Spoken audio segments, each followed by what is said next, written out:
Okay, good evening, fans from around the world. It's Formula One fanatics again. And this weekend, the race takes us to Hungary, the Hungarian Grand Prix.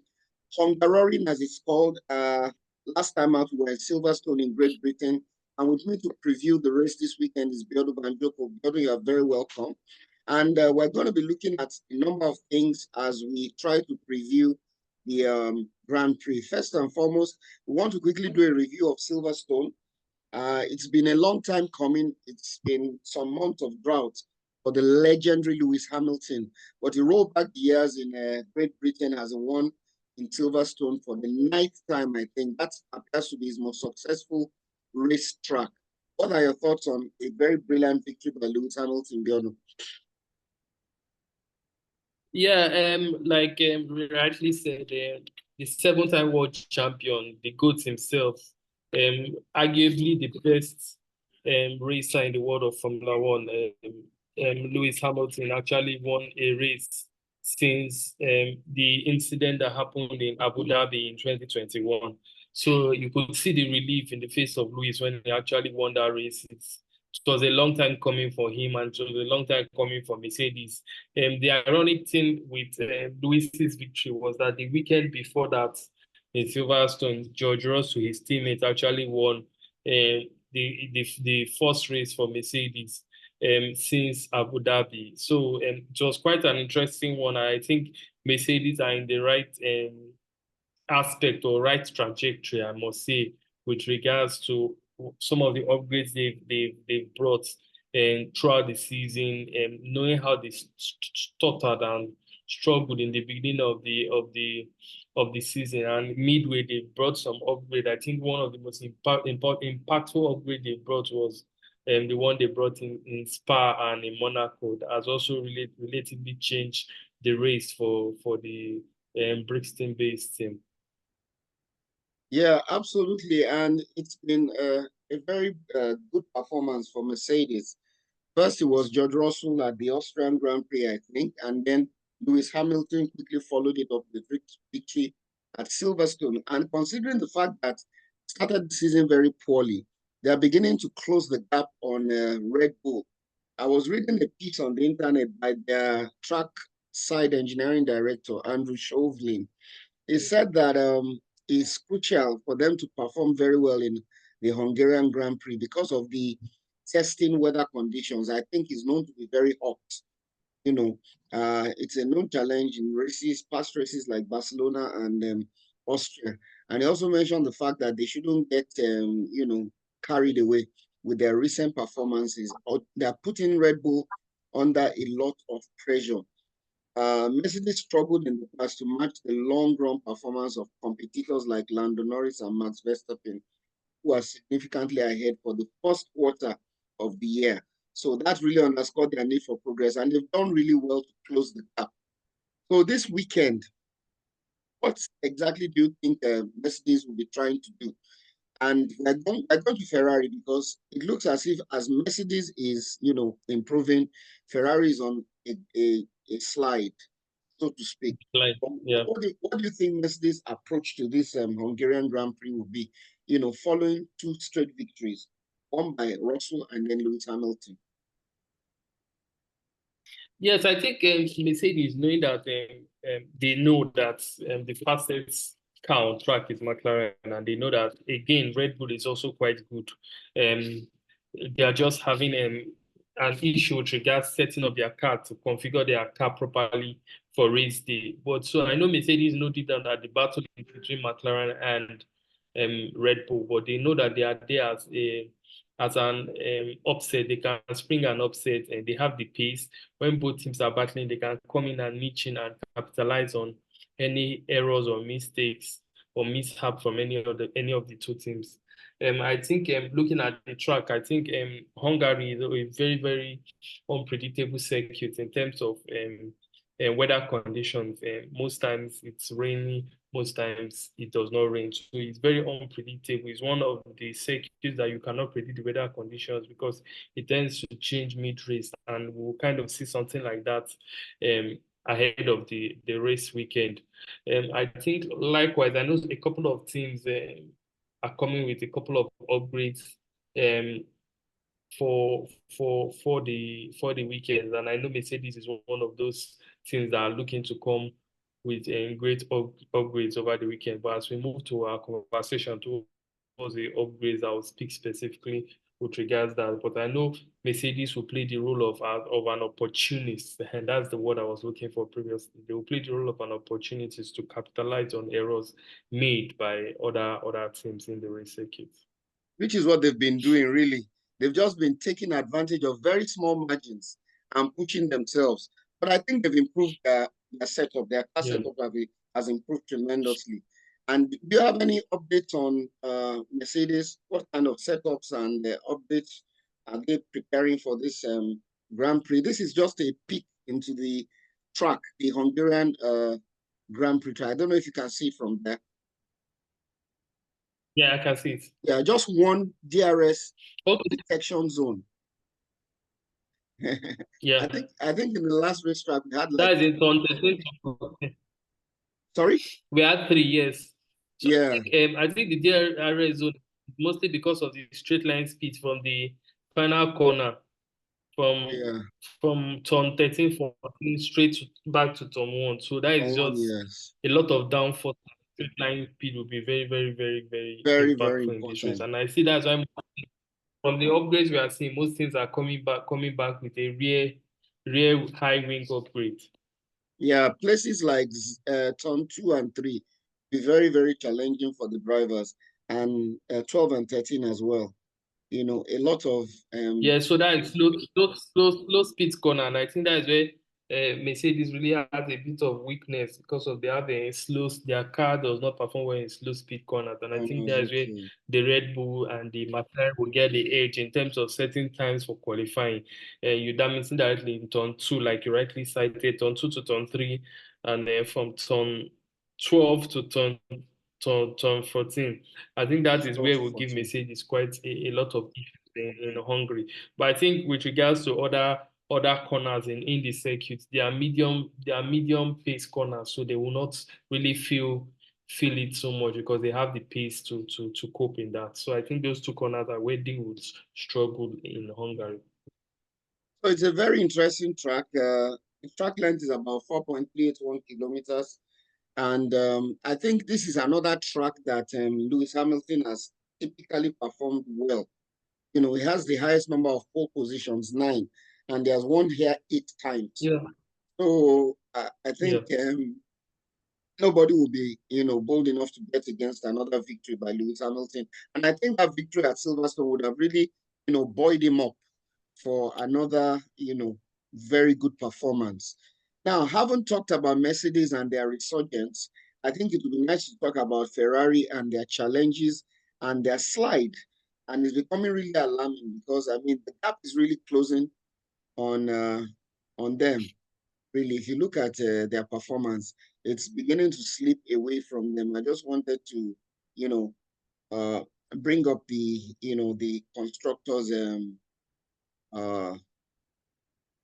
just a minute, just to see exactly the standings, and Ferrari's performance has really been on the decline. So what do you have to say about Ferrari? What is the cause of their decline? After starting the season very well, Sainz and Leclerc winning at Monaco, what exactly is going on at Ferrari?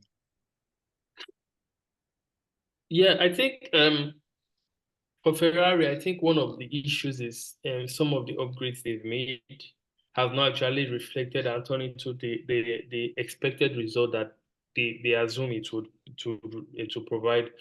I think we know Mercedes had that struggle in terms of what the performance of the car is saying at the simulator and transferring the performance on the simulator back into race day. I think if you look at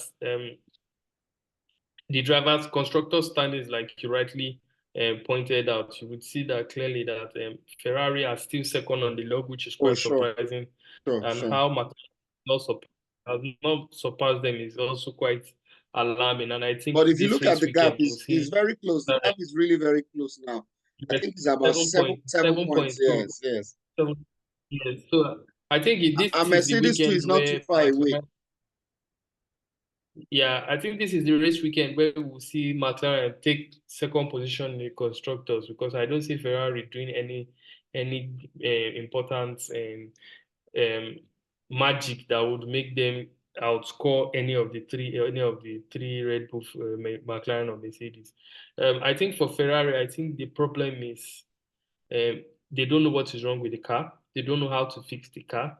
And with regards upgrades, they are just reverting back to what they have done previously. They don't know this. They don't know how to solve the problem with the car. But I think it's something that the engineers will keep working on and see how they will improve upon that. But I think one thing they should do in Ferrari is to know pick a direction and stick to the direction, like what Mercedes did. What Mercedes did was to look at the car, pick a direction, and work towards improving the car at that direction. And I think Ferrari is doing so many things at the same time. There is no consistency in what they are doing.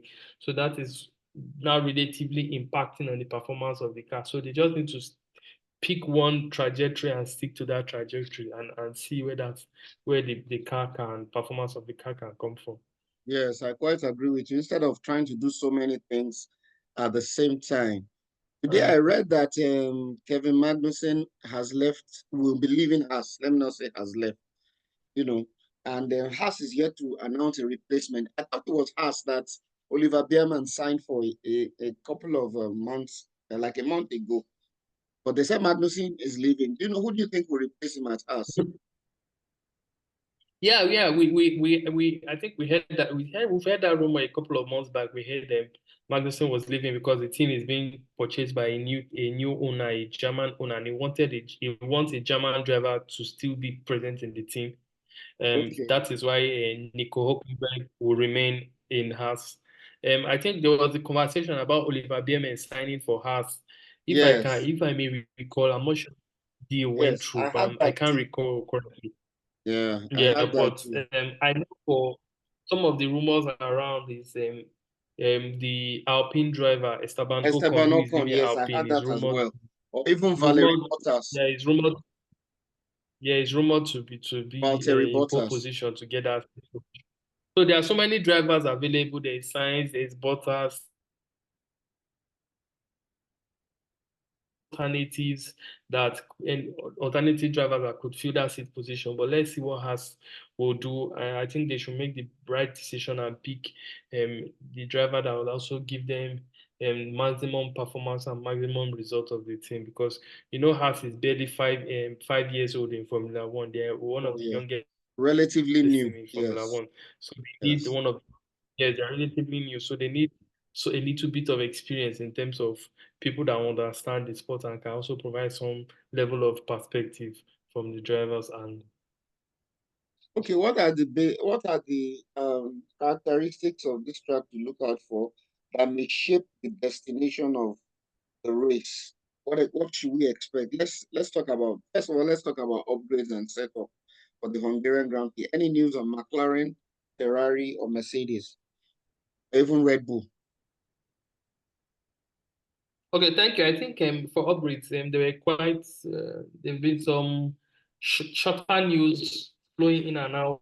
The the the the world of Formula One, and I think one important thing is we know some things are coming with upgrades in Hungary, and I know one thing that is not coming with any new upgrade is Ferrari. We all know Ferrari is not coming with any new upgrade. What they are coming to Hungary with is the same previous two upgrades that they've had to the race. I think Williams is coming with they said they are coming to Hungary with their biggest upgrade yet, but we don't know what component of upgrade that is. I know Aston Martin is coming with an upgrade. They are coming with a new floor for Aston Martin, with a new floor to help generate more downforce. And I think also Hungary is one track that Fernando Alonso has also failed not to score a point in a Formula One. Is one of the circuits that he performs very well in. He always gets within the points and throughout his Formula One career as well. This is also a circuit that suits Fernando Alonso, and we hope the old warhorse himself, the legend killer, also delivers and scores some points in Hungary. I think for Red Bull, they are coming with a critical package. They are rumored to come with a critical package. I think one of the things that's coming, one of the biggest upgrades is Mercedes. I think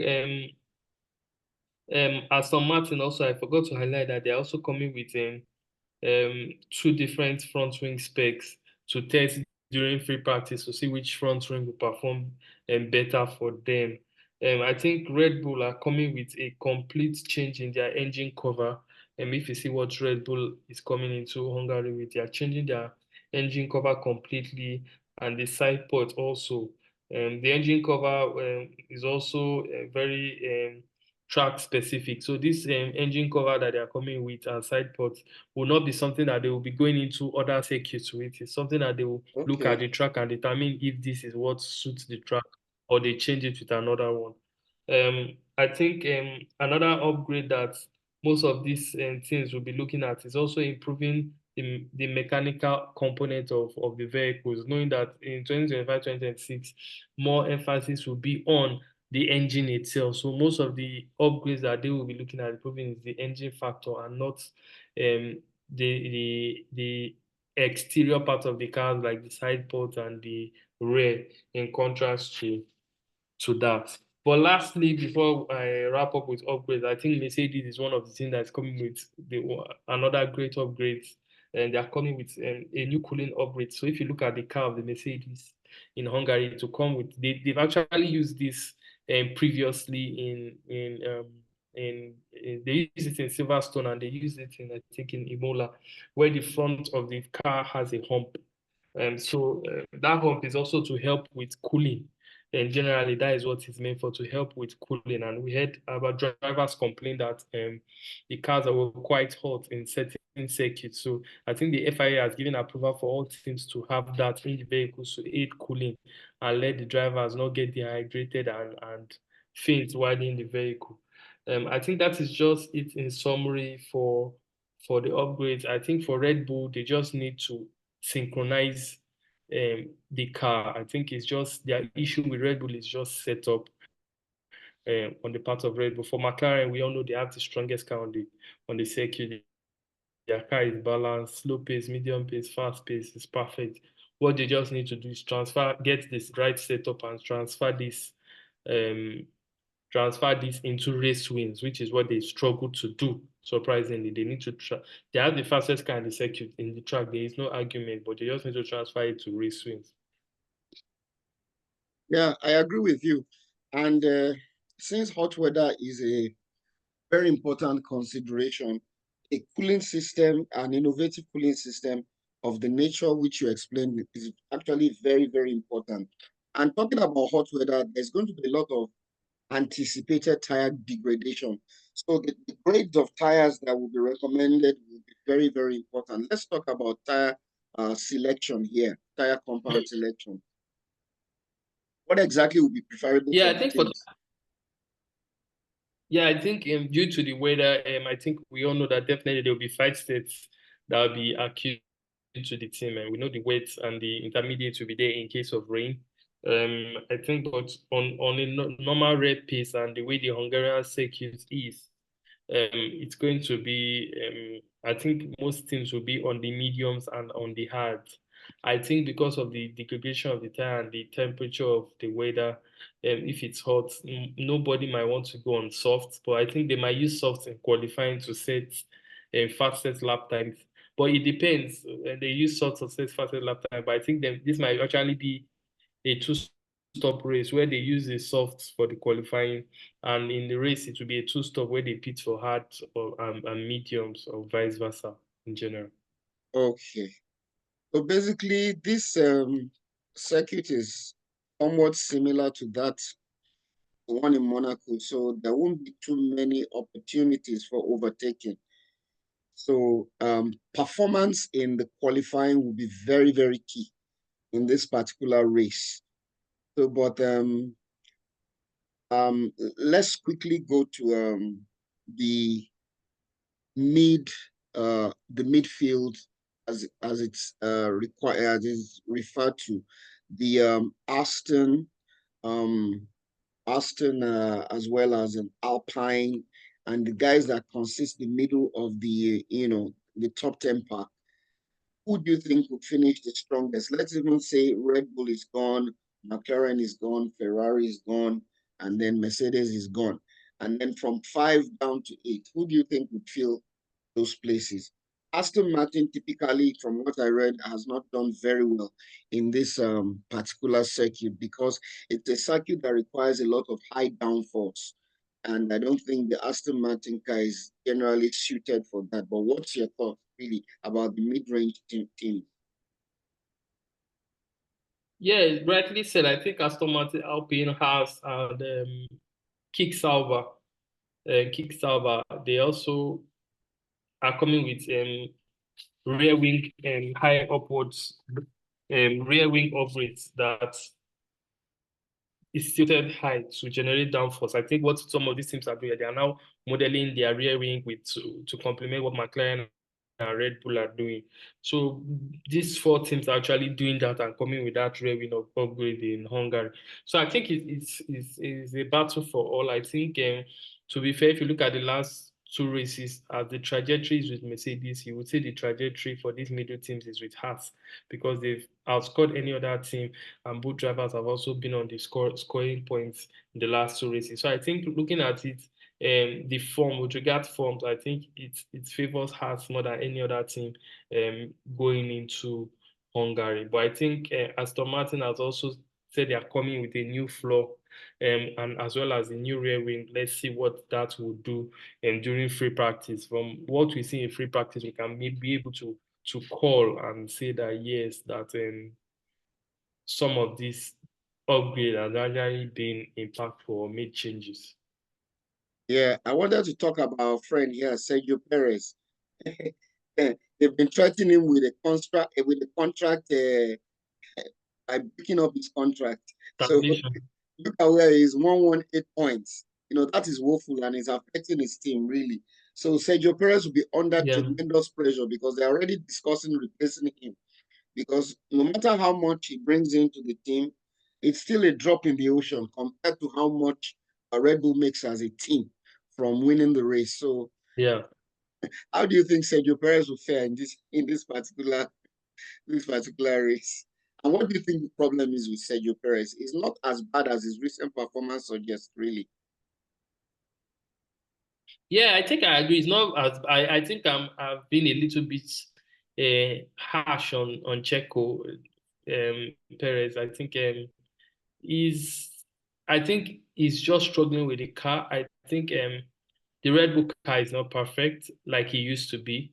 I think Max is just an exceptional driver that is getting the best performance Out and of the that best car, result out of the yes. car. Yes. Yeah. And I think based on that, Checo is being judged based on the performance of how Max is doing. But to be fair, I think on its own, Checo has also made some silly mistakes, which every driver is entitled to have a update. Just has to go back, regroup, focus, practice more on the simulator, avoid errors, and just keep your head down and get the Absolutely. And the maximum one, performance out sorry of the to car cut and you score the short, Beardo, advantage. and the one that happened in Silverstone was quite notable. He didn't come out of Q1. It was really, really bad for him Yes, in the last race. yes, yes. And I don't know Yeah, if, so I think maybe yeah, go ahead. I don't know maybe the pressure is beginning to get to him, but let's see. Yeah. And I don't know if we actually have gotten any updates on the internet of what actually happened to Russell that he retired. What is it a technical problem? And what do you think Mercedes would have done to, to help him so that it doesn't happen again?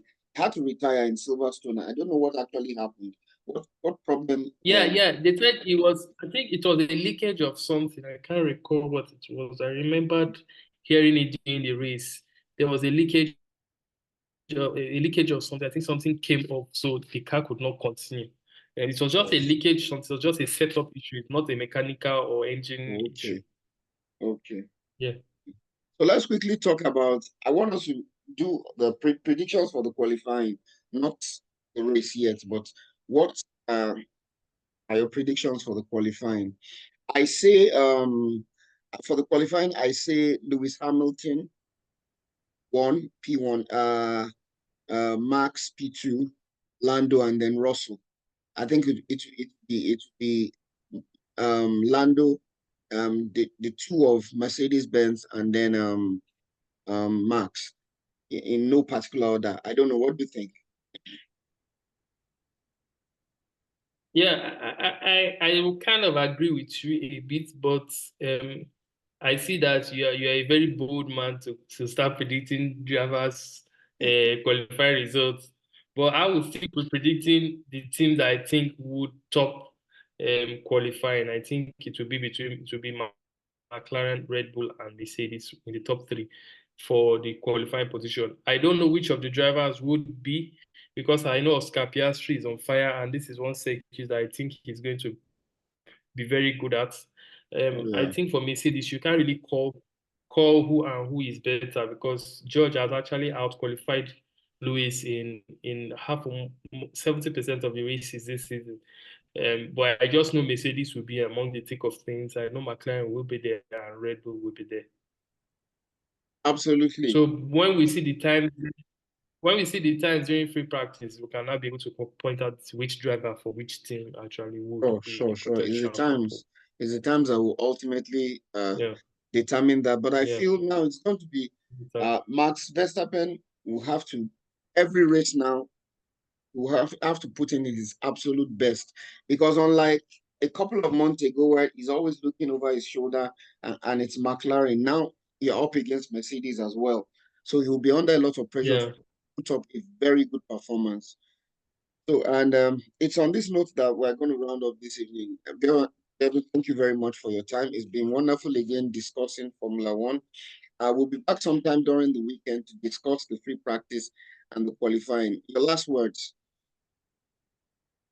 Yeah, I think my last word will be, it's going to be an interesting Grand Prix in Hungary. Stay tuned, guys, to Formula One Fanatics. We'll give you the latest updates in the world of Formula One. Don't forget to comment on this video, like, share, and subscribe, guys, so you encourage us to keep doing this. Thank you. Cheers and good night. Okay, good night, Beardo. Thank you.